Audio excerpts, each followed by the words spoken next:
Ikan hidup kan eh? Oh, ikan hidup. Baru tahu eh. Yang Adi bagi hak mula-mula. Apa uji resik? Aku kata ada uji resik, tak uji resik. Cari bahan ni pun kalau ada aku cakap. Tak tapah tu. Zaitun saya make on kot.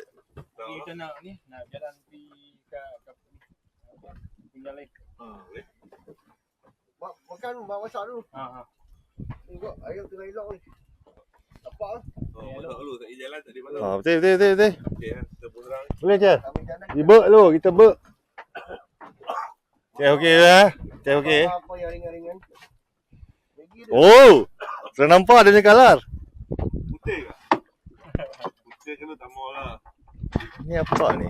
Cupak ke apa? Bau. Oh, bau. Jos. Bau hulu. Dia memang suka-suka ha bau. Hari Boleh timbal tu ya, bang. Boleh timbal tu eh. Ikan ni tuna silver. Mana kampung eh? Kampung kosong ni. Dalam tu. Apa dah? ikan hidup boleh makan. Ikan mutu boleh makan. Mutu boleh makan. Dah makan pun bising dah ni. Tak makan pun senyap. Yo, kita daripada kita kok. Okey tak? Ha? Kok sikit.